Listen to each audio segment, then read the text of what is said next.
You're listening to Scaling Up Services, where we speak with entrepreneurs, authors, business experts, and thought leaders to give you the knowledge and insights you need to scale your service-based business faster and easier. And now, here is your host, business coach Bruce Eckfeldt. Are you a CEO looking to scale your company faster and easier? Check out Thrive Roundtable. Thrive combines a moderated peer group mastermind, expert one-on-one coaching, access to proven growth tools, and a 24/7 support community. Created by Inc. award-winning CEO and certified scaling up business coach Bruce Eckfeldt, Thrive will help you grow your business more quickly and with less drama. For details on the program, visit eckfeldt.com/thrive. That's ECKFELDT.com/thrive.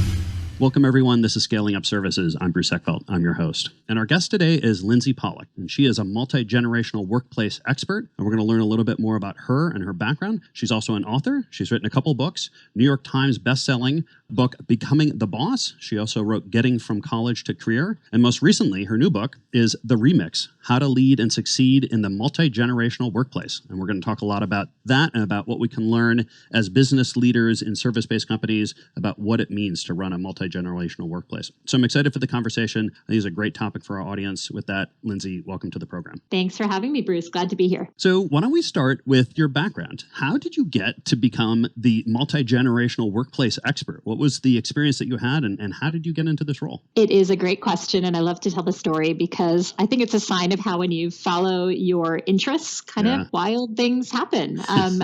My first job out of graduate school was at a magazine called Working Woman, which was launching a website at the time. And it was my dream job. I loved career advice. I loved learning about my own career. It was like the perfect way to start in New York City. I grew up in Connecticut. And it was unfortunate that the website went bankrupt about 18 months after I joined. So dream job exploded in the dot-com bust. And I used that as an opportunity to start freelancing while I was job hunting. So I was writing career advice articles. I was editing. I had some connections in the book industry. So I was working on book proposals and kind of book doctoring and just really any kind of writing work I could get my hands on. Yeah. And I accidentally never found a job. And that was the beginning of my business. So it kind of grew. And the surprise, I really thought I wanted to be a writer. I always really enjoyed writing, especially long form. But what happened was I started to get work teaching writing classes, corporate writing, business writing through various friends and colleagues that I had in the writing world. And I really loved the speaking piece. And because I was young,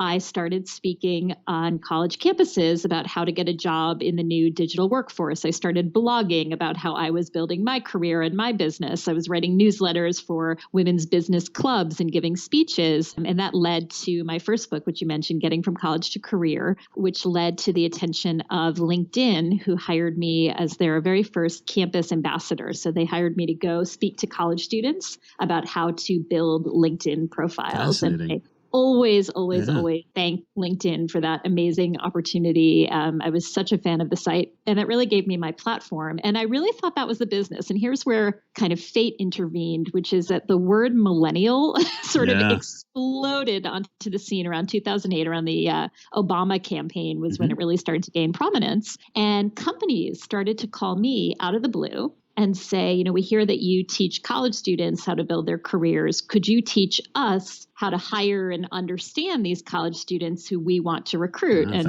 like any good entrepreneur, I said, yeah, of course I do that. Yeah, absolutely.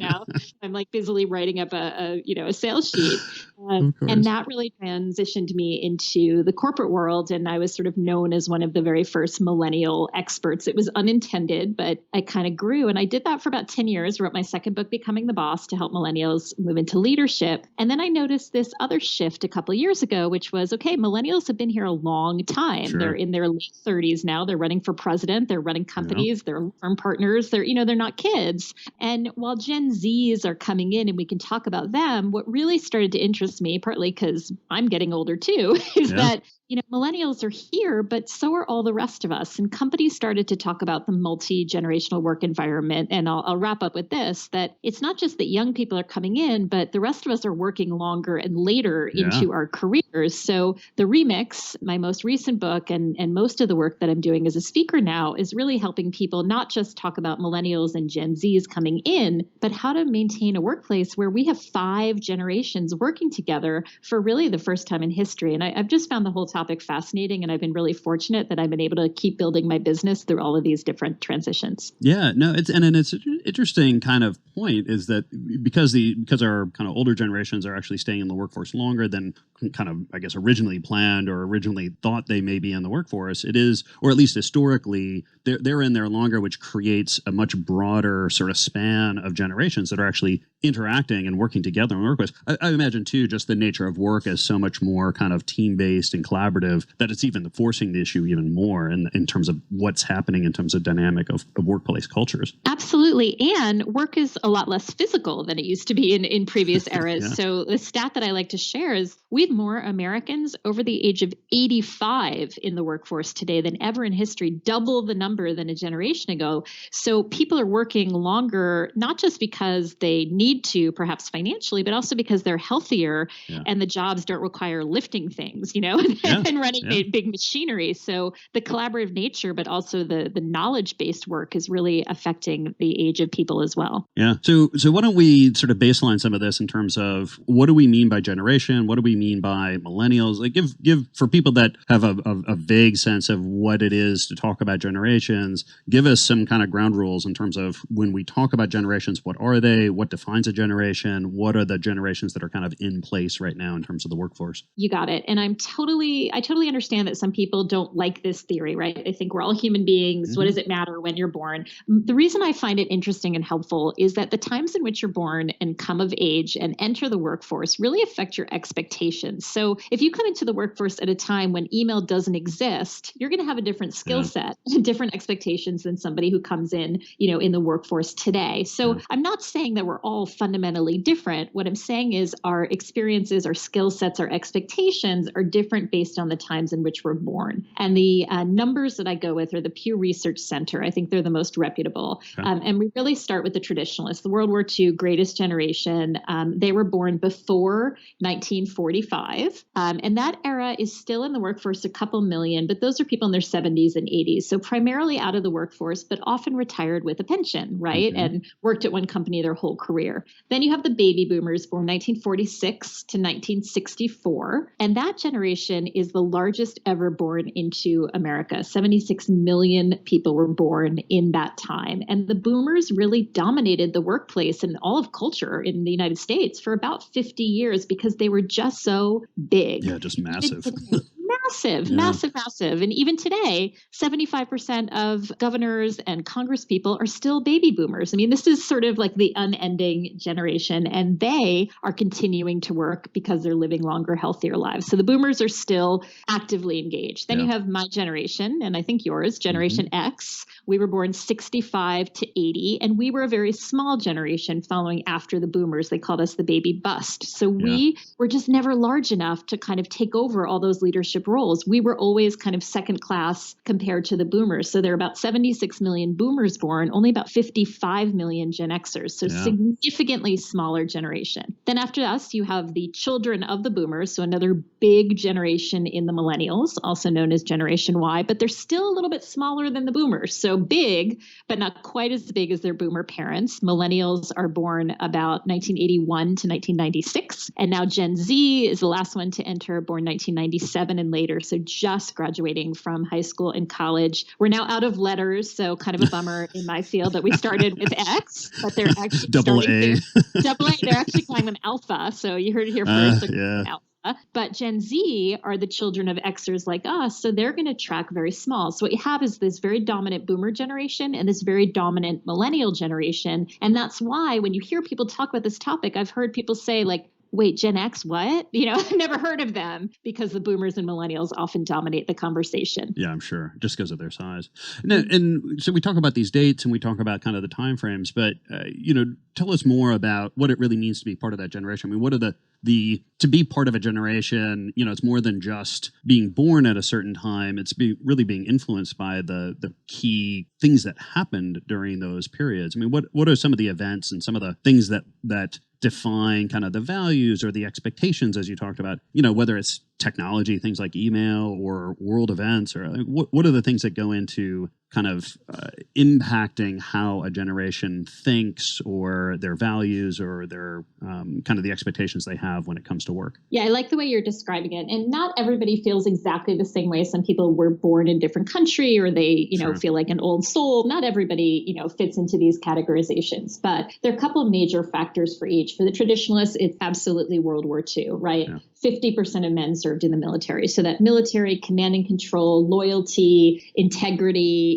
all of that is really the mindset of that generation. Even if you were a woman, you were probably married to or had a son or a brother or a cousin who was in the military. So that era is very much about loyalty and structure. The baby boomers kind of rebel against that a little, but I think what's most notable about the boomers is just the sheer size. So if the boomers wanted to, march against the Vietnam War, that had an impact. Civil rights, women's rights, all of those major movements have an impact on that generation. They're also the first television generation. So conspicuous consumption, consumer debt, all that starts with the baby boomers. And I think what's really interesting, I always think of the quintessential boomer as Steve Jobs, because he was like meditating and barefoot, and sort of a hippie, but he was also fiercely competitive, and a billionaire. So it's that combination of wanting to change the world, but also wanting to acquire and wanting to be successful and beat the competition. So you're collective as a big group, but you're also competitive as a big group. There are a lot of people in your world. And I think we still see that with the boomers today. Gen Xers, I think, are kind of the odd men and women out. We're very independent. I think we kind of saw that the boomers were always going to be dominant. Yeah. So we had technology. We had personal computers. We had video games. We were sort of the era of the home computing revolution. We also were the children of the absolute spike in the divorce rate, which was something that the baby boomers led, which led to that phenomenon of latchkey kids, which is that we had fewer siblings, we had fewer kids in our classes, and many of our parents were divorced. So we'd come home to an empty house, and the story was kind of let yourself in with a key. But I think what's more important about that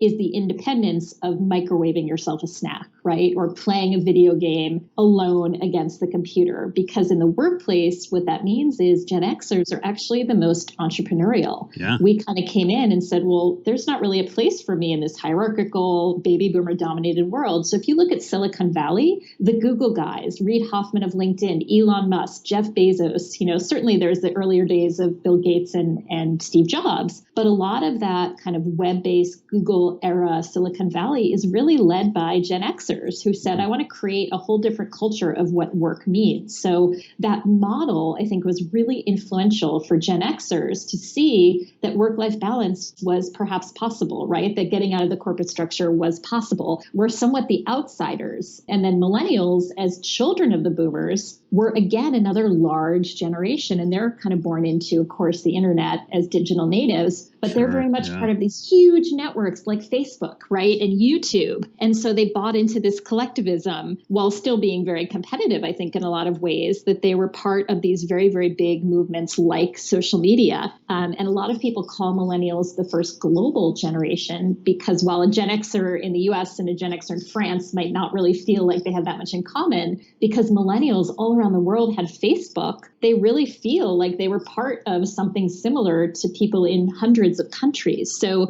the impact that has is really, really interesting. I think the other piece you have to talk about with millennials is student loan debt, that the price of getting an education became so high that so many of the decisions that they need to make in their careers are really driven by that massive debt. They also came of age at a time when it was, almost impossible to make a career at one company. They were the kids of all the parents who got laid off in the outsourcing 80s. So their expectation of what work is is very different. They've always had email, so they expect that you can work remotely because you don't have to be in an office. A Gen Xer or a Boomer might not have that expectation. And now I'll tell you a really quick story about Gen Z. Yeah. I have a 7-year-old daughter, and I'm thinking, well, what's she going to be like? The millennials are going to have to manage her generation. What's different? And I'm raising her. I see her every day, and I was kind of figuring it out. We were on vacation in Maine, and we walked into our hotel room. And my 7-year-old says into the air of our hotel room, Alexa, what's the weather? And I thought, she's going to walk into a workplace and say, like, where's my orientation meeting?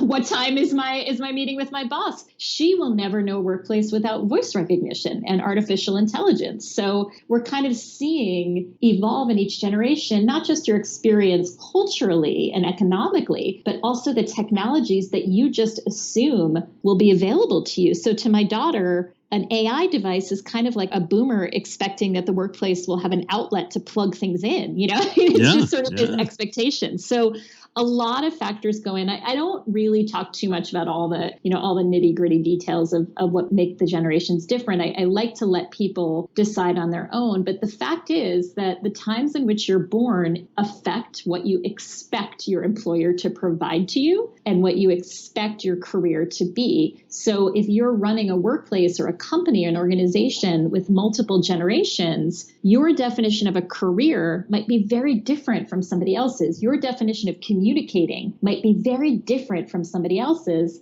generationally. And then you add on the layer that we're all just different human beings with different personalities. And it starts to get really complicated. Yeah. No, I can see it. And I can certainly see, I like this idea that it's just kind of the assumptions people have about the world or how the world works. And as, generations kind of evolve and, in different kind of early contexts, those assumptions are different. And they're not necessarily right or wrong or good or bad. They're different. And so failure to understand that, a different generation is going to have a different set of kind of working assumptions about how how business works, how, the context that they're going to be working in, the norms, things like that. You can quickly see where a lot of the kind of the friction or the, challenges come when you have, different generations having to work together, especially in very kind of tight knit collaborative teams where, a lot of this stuff is happening quickly and in real time. So I like that. I always have this phrase of all models are wrong. Some of them are useful. It feels like one of those. It's like, if you try to use this to say, oh, well, but I don't feel like that, or I didn't have that experience when I was young.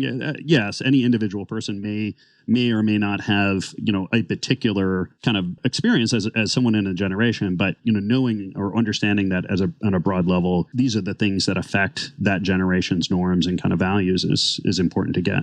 So we've got these different generations. They're not coming to the workforce. The workforce or, the work environment, is kind of these new changes of fast moving collaborative environments. What are some of the things that, I guess, what are some of the typical challenges start to come up when you look at workplace kind of productivity or workplace culture when it comes to the generation? Are there typical kind of situations or challenges that come up between particular generations that you've seen or that you hear clients kind of talking about or, kind of bemoaning about in terms of the challenges that they're having with their teams? There absolutely are. And, I'd have to say that they're probably the challenges that you hear just in general between human beings, who are all different. But the two that I would really point to that are most frequent in my work are how people want or expect to be managed by their boss. Yep. And number two, communication. Communication is kind of, relates to everything, but that specific relationship with your manager, particularly if you're different generations, can be such a friction point, but it can also be a tremendous opportunity to build a cross-generational relationship. And I would focus on those two. Yeah. Well, and actually it's interesting how you started that, because I think that's a good point and I see this a lot, is people kind of use the generation kind of excuse a lot. And, sometimes they're just, sometimes they're just bad managers, or you've got, people who are poor or not easy to manage. And so I think it's maybe one point for our audience is be careful. I would say, it's easy to kind of chalk it up to generational differences, but being a good manager is something you need to figure out how to do. And being easy to manage is something that is going to serve you well, as early in your career to get ahead and work with a team and work for a boss. So I guess how often do you see kind of managers or people complaining about challenges in the workplace and kind of chalking it up to generational differences when it's really not. Is that something that comes up a lot for you? It's remarkably common. And I think really we are more alike than we are different. And I think that all people want pretty much the same things in their relationship with their manager. They're just going to want them in different ways. So the what is the same, the how might be different. So I'll give you a couple of examples. And you probably know Google did a study called Project Oxygen, where they studied what made people good managers. And it was stuff like spends time with me, cares about my career, helps me overcome challenges. I mean, these are not like new concepts. The problem is, I think in the past, and I absolutely feel like this as a Gen Xer who was often managed by baby boomers, I wanted those things, but I just sort of got used to not getting them because it was like, well, my boss is doing her job or his job and they don't have time for me. And I didn't really speak up, or I didn't know that was possible. I think what's happening with millennials is that they read about Silicon Valley, right? They're much more savvy with Glassdoor and RateMyProfessor.com and social media in general, and LinkedIn as another example, to know what good management is, to know the companies that offer it. It's just more commonly known. And they have tools like Glassdoor and Yelp and social media to say, wow, my boss is terrible, or I'm going to give my boss low ratings in her 360, or I'm going to put bad reviews on Glassdoor. So I think the desires are the same, but the expectation and the fact that millennials have a voice to speak up when they don't get managed well, and there's less of a stigma for them to quit a job if they don't like a boss. I would never have quit a job, in less than a year or 2 years. So I think that the desires are very much the same. And I'll give you a great example of a manager who I think handled this really well. It was actually a millennial guy who was in IT, and he managed a multi-generational team. I think he had people like up to 40 years apart, some boomers, Xers, and his fellow millennials. And he was sort of overwhelmed by their need for his attention and his time. And he was relatively recent out of college, and he remembered that his professors would have office hours. So he said, here's what I'm going to do. From 8 to 9 a.m. every day, I'm going to have office hours. If you want to talk about your career, if you want to talk about a promotion, if you have a problem, if you have, anything you want to talk to me about that's not related to our work, but is like, a personal issue, that's the time to find me. Now, that was the what, right? What he said was, you can come in and talk to me face to face. You can Skype me. You can call me. You can instant message me. You can text me. However you want to communicate, you can, but that time frame is when I'm available. So I thought that was a really cool way of accounting for, possible generational differences of how people want to spend that time, but also just personal preference or what your day looked like of how you were going to use that time. So he made himself available, but he did it in a way that I thought was very inclusive of different kinds of personalities and different generations. Yeah, I like that. And I think this is, sort of good management practice in general, which is kind of at some level kind of ask people how they want to be managed.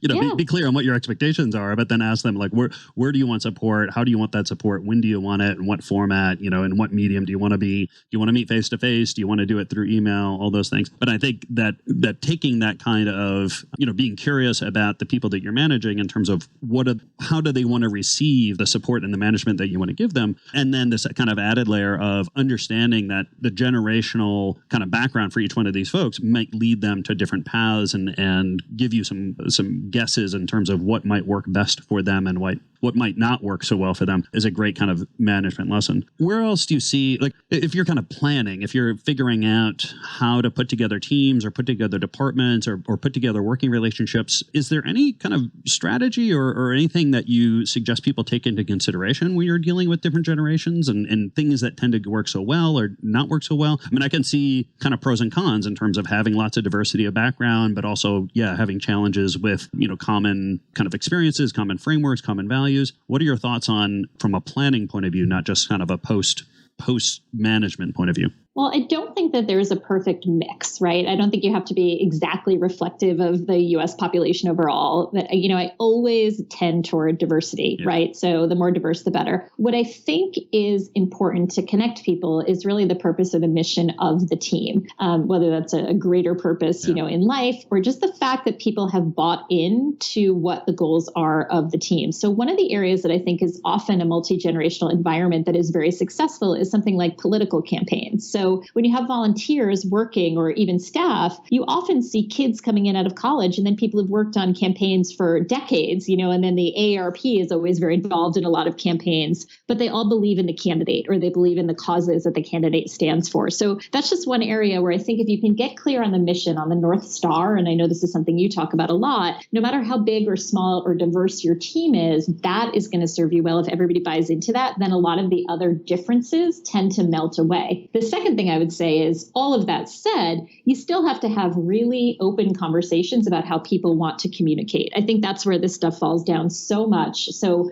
Michael Watkins, in his book, The First 90 Days, which is like one of my favorite management books, he says, just literally ask people, Bruce, we're going to be working together. Like, do you want me to call you? Do you want me to email you? Are you a morning person? Like, you can have these very direct conversations. And as a manager, there's nothing more generous than telling people what your preferences are. It's such a simple thing to do that we almost never actually have the conversation. So I think as a leader of a team, to encourage that is a really powerful thing to do, whether it's multi-generational or just people with any kinds of differences. Yeah, I completely agree. And actually, the interesting one, I find a lot of people, when you do that, people actually pause because they haven't actually thought about it.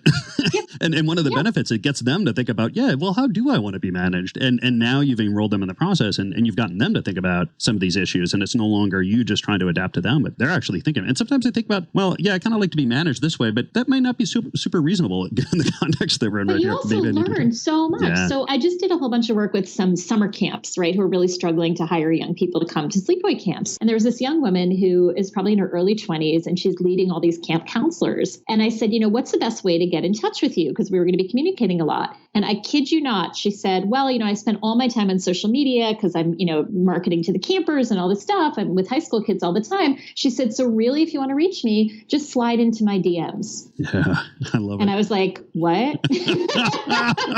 I'd be happy to do that if I just figure out what it is. I have no idea what you're talking about. I love it. And what she meant, for those who, like me, didn't know, is she's on Instagram all the time, and sliding into DMs is specific terminology to Instagram to direct message her on Instagram. And you know what? I had emailed her day after day, no response. I slid into her DMs and she got back to me in a second. So it actually was more productive and effective for me to understand where she was available. Now, if I'm the boss, I don't have to, adapt to every single person, but she was my client. And so that was really beneficial to me as the service provider to learn how she wanted to communicate. Yeah, it's a great example. And it actually sets me up for my next question, which is, I think a lot of people listening to this, they're in these high growth companies, they're looking to grow, scale the business, and finding talent is always a huge challenge. Like they've got business opportunity, they're developing, they've got revenue, they've got market opportunity, but they don't have the people to actually execute on the work. When you're looking at this question of kind of talent, acquisition, finding talent, acquiring talent, onboarding, what are some of the differences in terms of things we need to think about when we're trying to recruit folks from these different generations? What are the factors or what are the differences that come up in terms of how you approach these? So one of the things I really want to encourage, particularly small business owners, to do is to really rethink their vision of who the right fit is for a particular job. So if you really look at the skills that you need, it might be from someone who's a very different age from what you had in mind. And one of the stories I came across in researching the book is of lifeguarding. So there's been this huge drop in teenagers working in the summer because they want to do things to enrich their college applications, want to volunteer, they want to travel, they want to get unpaid internships. So this was a huge problem for pools, right? Because kids didn't want to be lifeguards. I think it's also that they didn't want to be away from their phones while they're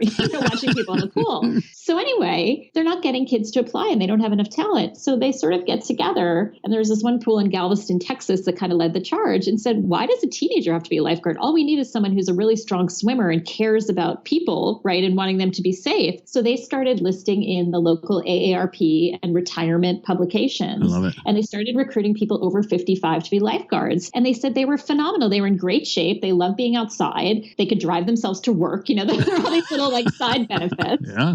It sort of reminds me of when we realized that men could be nurses, It was we can now open up. So if you're a small millennial driven tech company, why not recruit someone who is a retiree who probably could, do your spreadsheets and, do your business plan with his eyes closed? Why do we always think of people who are our peers. And there are all these research numbers showing that the vast majority of it's outside of our families or people we're sort of forced to work with. We don't really socialize with people more than 10 years older or younger than we are. So we don't have the networks to look for those people. So another woman I know said, she's in a poker game and people used to say like, hey, can you get my kid an internship? Is anybody hiring? My kid needs a job. And she said, 15 years later, it's like, hey, can your kid get me a job?